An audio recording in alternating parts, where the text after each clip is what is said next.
Over the past few months, I've been talking with colleagues, tech friends, who are miserable in their AI jobs. It's not that they're trying to get their first job. They're not in that situation at all. They are people who already have jobs that, on paper, sound fabulous. And they have true seniority within their companies, a lot of respect, a lot of personal experience working with data science, all the variations that are common right now with AI, specifically LLMs. And they are so flat out miserable, depressed, and not really knowing what to do, because it looks, as they take a look around, that all the other equivalent AI jobs, the kinds that should challenge them and excite them and intrigue them about the potentials, are just flatlining because of the expectations involving LLMs. And what I've said to these people lately is, take heart, take a deep breath. There is a new form of AI on the horizon. It's not LLM based, it's not transformer based, that's what we mean.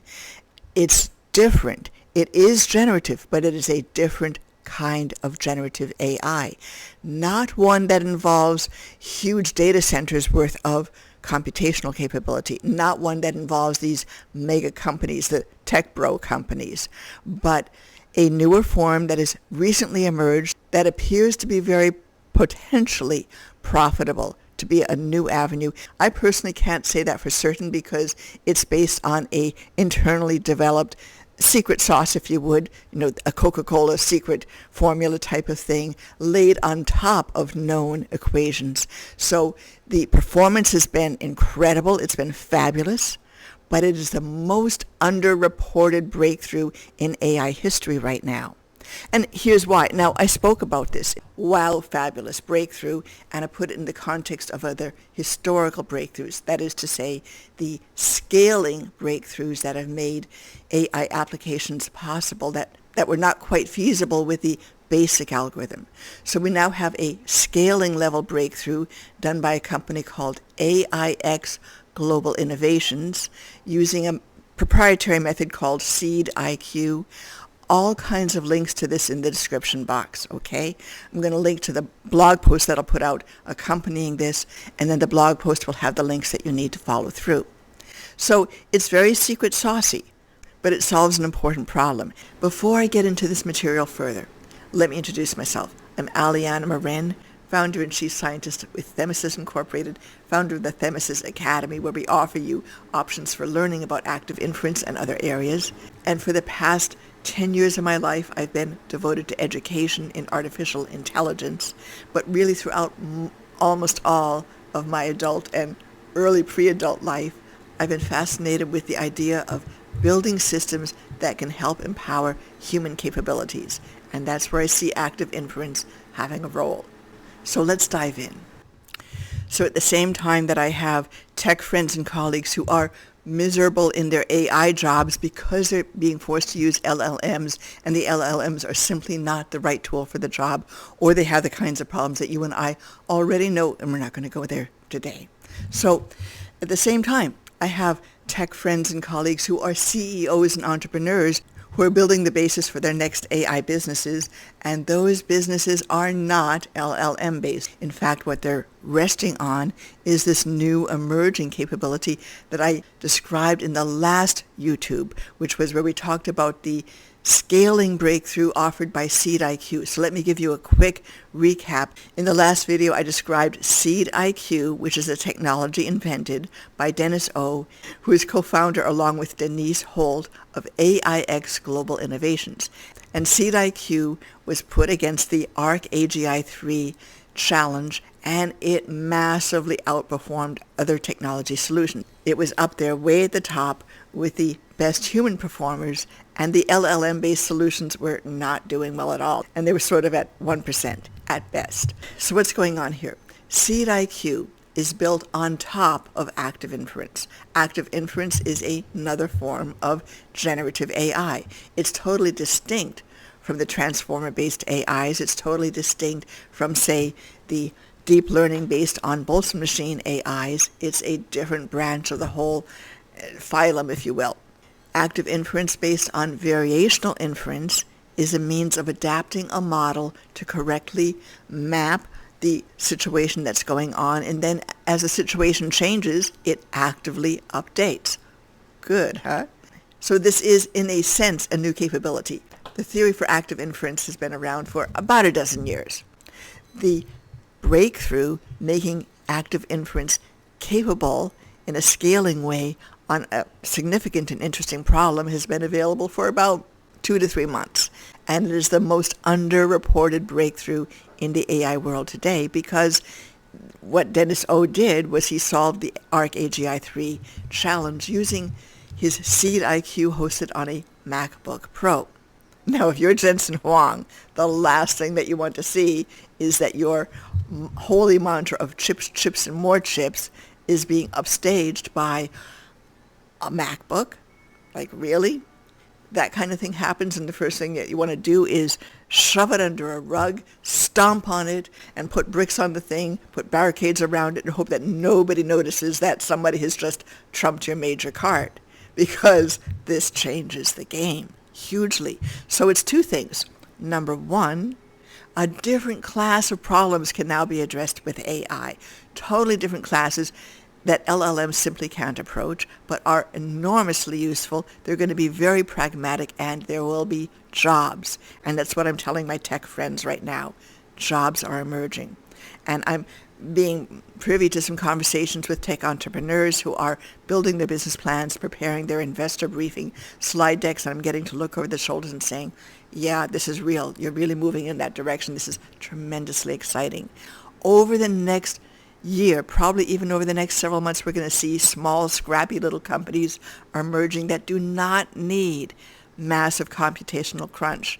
If Dennis Ho can do a smackdown of ARC AGI 3 with a MacBook Pro, hey, we don't need massive data warehouses, do we? We don't need huge data centers. We don't need to beam in computational crunch from space.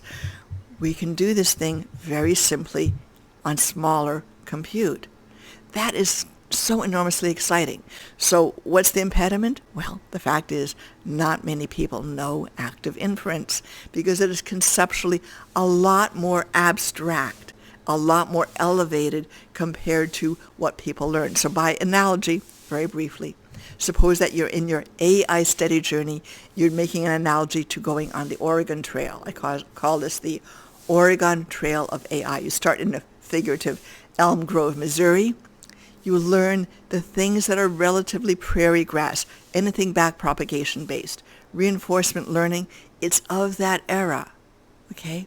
When it comes time to do generative, it's as though everybody either takes a tour bus and falls asleep, or you get on the plane and whoop, fly over. And then you're landing, you get down and take a look and say, I'm not too far away from Silicon Valley, and that's where all the smoggy LLMs are, plus the course, reinforcement learning and agents. But that stack is already showing its weaknesses and its limitations. So the real gold mine is back in the mountains, back in the generative AI mountains. And the challenge for most of us is that that mountainous terrain where the generative AI acts as a confluence of 3 different disciplines is where the gold is. And those 3 disciplines are, quickly, number 1, Kullback-Leibler divergence, and actually the reverse Kullback-Leibler divergence, where you measure a model against the data and you adapt the model until it does a good job of representing the data. Bayesian, that's a big, huge mountain chain, and that is a number 1 study in the Fundamentals of Active Inference textbook that a group of us are going through right now in the Active Inference Institute.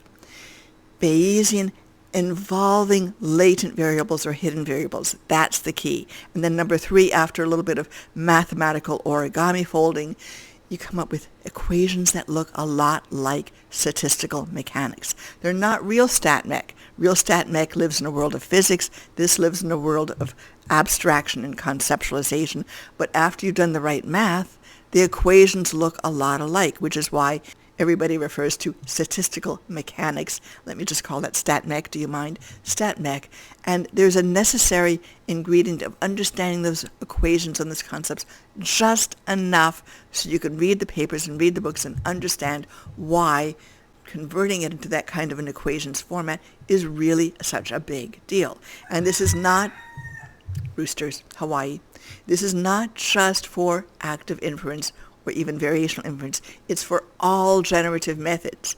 It's subsumed, it's hidden in the transformer-based architectures, which are presented really as sort of a simplistic mechanistic recipe in the original paper. And it's very much present, but again, sort of subsumed into the overall discussion in Boltzmann machine literature. So if you're going to do active inference, you kind of have to really grapple with the confluence of these three approaches. And the one that is the most difficult is the StatMech. So 5 approaches, if you would, to studying. So number 1, materials offered by Denise Holt, co-founder of the AIX Global Innovations, where Dennis O, who's done the CIQ, is the other co-founder. She has the Learning Lab that is best suited for tech CEOs and investors, but also if you're coming into this for the first time, even as a tech person, and you want an overview, a conceptual understanding, that's a great start. Secondly, Michael Polson, founder of Solution Right, that's WRIGHT, has developed an exploratory environment for working hands-on with active inference components under the framework he calls Universal Natural Intelligence, UNI. And if you're technically inclined and want to experiment directly with active inference implementations, Solution Right is worth exploring. Third, the books. The books themselves are a valuable resource. There's the Active Inference book, Parr, Pizzolo, and Friston, and that's a very good conceptual overview of active inference. Light on the equations, so if equations and detailed theory is not your thing, that's a good entry point. The other book, just recently published, just came out this January, I believe, 2026, MIT Press, is that big fundamentals book. And we're going through it, as I said, in the study group in the Active Inference Institute, which is your 4th resource. Active Inference Institute, AII. They're both heavy on the tongue, but let's just say AII. Fabulous collection of resources. We are working now to bring them forward to you in a way that's a little bit more organized and consolidated so you can pass through it. There are going to be, in the relatively near term, options for studies, various workshops and other things. So do go to the Active Inference Institute, give it a sign up, and make sure you open up those emails that come out and use them as a resource that will help you in your understanding. A lot of things going on there, so you want to be dialed in and aware. 5th, finally, Themesis. Of course, you're watching one of our YouTubes right now. We've got a several-year history of YouTubes, some of which are on generative AI, some of which are on the StatMech leading to the generative AI, some of which are purely active inference. There's a rich collection. Downside, it's not as well organized topically as I would like. But we also have the YouTubes connecting to blog posts, where the YouTubes give you, as we're having right now, a little mini lecture. The blog posts give you your supporting information, all the links that you need. So here's what I'm going to ask of you right now as an action item. Call to action. Go over to Themesis, if you would, please.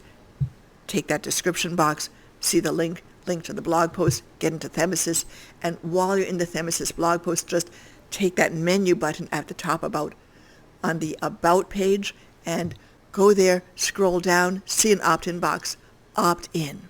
We want to not only share with you the YouTubes as they come out and the blog posts as they come out. These are not always synchronous activities, but frankly, there are times that we are just busy, and the best that we can give you in a given week is an email, and that email itself is educational. So while we're in the background building out the YouTubes and blog posts, we'll say, there's this interesting thing that you probably want to know about. Here are the links. Here's a brief discussion, and that would be within the email itself. So please do that. Now, within Themesis, top 10 terms. This is the guide into that difficult, very impossible to master on your own StatMech impediment, if you would, for most of us. But we're taking every step possible to bring it down to a, frankly, high school level of pedagogy. And in the next YouTube, I'll share with you what that pedagogy is actually about. Pedagogy being the art and craft of creating the educational pathways for you so that your way into mastering something is eased. There's a lot going on in that. So excited about sharing that with you in the next vid. So a note added during edit. We've had the most exciting development. We have added a laboratory course to the top 10 terms. It's a completely independent course called Building Active Inference in Python, and it is a step-by-step laboratory build for a complete active inference system loosely based on the gold standard PyMDP, Active Inference Python environment, which is based on the MATLAB active inference system built for research by Kristen and others. So this would be a fabulous way for you to get hands-on and understand how the models for active inference are built, how you can tweak very specific little elements. Please come to the Themesis Thinkific site. Check it out. Tremendously exciting. This course is still under development, so it's definitely a join as we build and come along with us, but you're going to see all kinds of YouTubes, blog posts, emails about it as we go along. This is such a fascinating opportunity to think through how it is that we actually build our active inference modules. But for now, let me ask you once again, follow up right now. Get into the description box, follow the top link, which will be to the Themesis About page, and right from there, find the opt-in box, opt in, become part of our community. That way we can keep you informed of evolutions in active inference as they become available. So, once again, Aliana Moren from Themesis, thank you for joining us. Have a lovely day.